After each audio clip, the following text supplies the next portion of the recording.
بسم اللہ الرحمن الرحیم۔ السلام علیکم ورحمۃ اللہ وبرکاتہ۔ جی ناظرین، امید کی جاتی ہے آپ خیر و عافیت کے ساتھ ہوں گے۔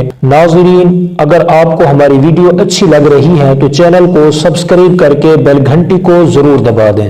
ناظرین، آج ہم آپ کو بتائیں گے جوانی کی ابتدا کب ہوتی ہے، مطلب یہ کہ لڑکا جوان یعنی بالغ کب ہوتا ہے اور لڑکی جوان یعنی بالغ کب ہوتی ہے۔ لڑکے کی جوانی شریعت میں مختلف علامتوں سے پہچانی جاتی ہے۔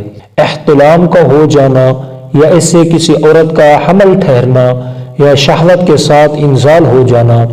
لیکن اگر اس طرح کی کوئی علامت بلوغ کی زیر نہ ہو تو 15 سال پورے ہونے پر شریعت میں بالغ شمار ہوتا ہے۔ لڑکی کے بلوغ کی علامت حیض کا آنا یا احتلام ہو جانا یا حمل ٹھہرنا یا بیداری میں شہوت کے ساتھ منی کا نکلنا اور کوئی علامت ظاہر نہ ہو تو 15 سال پر بالغہ شمار ہوگی۔ بالغ ہونے کے بعد دونوں احکامات شرعیہ کے مکلف ہو جاتے ہیں۔ نماز، روزہ اور دیگر احکام ان پر فرض ہو جاتے ہیں۔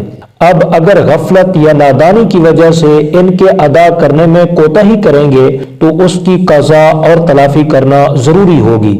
بالغ ہونے سے پہلے بچہ اپنے ماں باپ کے تابع تھا، شریعت کی طرف سے اس پر کوئی چیز فرض نہیں تھی، مگر اب بالغ ہونے کے بعد وہ مستقل مرد شمار ہوتا ہے اور شریعت مطہرہ کے تمام احکام اس کی طرف متوجہ ہوتے ہیں۔ عربی کا ایک مقولہ ہے، الشباب شعبۃ من الجنون، یعنی جوانی جنون کا ایک حصہ ہے، اور حقیقت یہ ہے کہ بچے میں جوان ہوتے ہی قسم قسم کے جذبات اور طرح طرح کے خیالات ابھرنے شروع ہو جاتے ہیں، اور ارد گرد کی سوسائٹی اور ملنے جلنے والوں کے ماحول کے مطابق ان کا ابھار شروع ہو جاتا ہے۔ نوجوان بچے کے لیے یہ نہایت خطرناک اور اہم موڑ ہے۔